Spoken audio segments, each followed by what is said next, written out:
আসসালামু আলাইকুম বন্ধুরা, আপনারা সবাই কেমন আছেন? আশা করছি ভালো আছেন। তো এই শীতের দিনে সকাল সকাল চলে আসলাম একটা ভিডিও নিয়ে। দেখেন, আজকে চলে আসছি বাংলাদেশের দিনাজপুর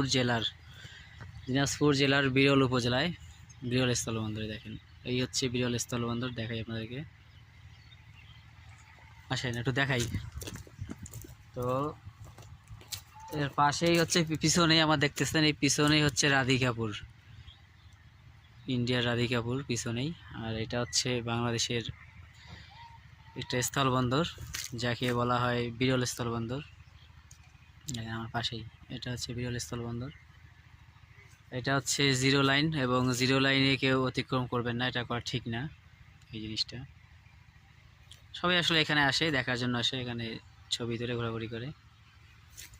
দেখাই, এই দেখেন, এটা হচ্ছে জিরো লাইন, এই জিরো লাইন এইটা। আর এই যে পিছনে দেখেন, এই যে পিছনে এই যে দেখা যাচ্ছে, এটা হচ্ছে ইন্ডিয়ার, এটা হচ্ছে ইন্ডিয়া চলে গেছে। আসলে একটা সাইনবোর্ড দেখতেছেন, দেখেন, এটা জুম করে দেখেন, এটা সাইনবোর্ড, একটা দেখেন, এই সাইনবোর্ডটা হচ্ছে রাধিকাপুর, এখানে লেখা আছে 2 কিলো।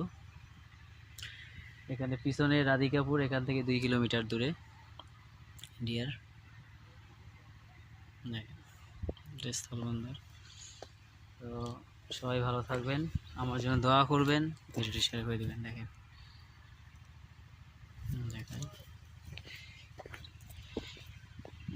এগুলো হচ্ছে বাংলাদেশের এরিয়া এটা। আর এই পিছনে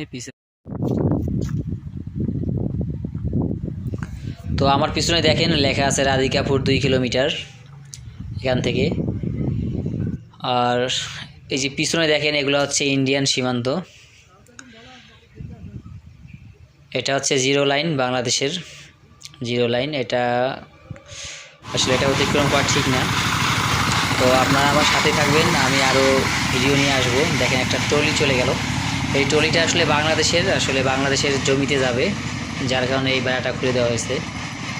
তো যা বলছিলাম যে আপনারা আমার সাথে থাকবেন, আমি এটার সিরিজ ভিডিও নিয়ে আসব প্রতিদিন। তো দেখেন, এই হচ্ছে ইন্ডিয়ান রাধিকাপুর সীমান্ত এবং বাংলাদেশের হচ্ছে বিরল স্থলবন্দর সীমান্ত, যে জায়গাটা। তো আশা করি আপনাদের ভিডিওটি সবার ভালো লাগলো। সকলে সুস্বাস্থ্য কামনা করছি, সবাই আমার জন্য দোয়া করবেন। আল্লাহ হাফেজ, আসসালামু আলাইকুম, ধন্যবাদ সবাইকে।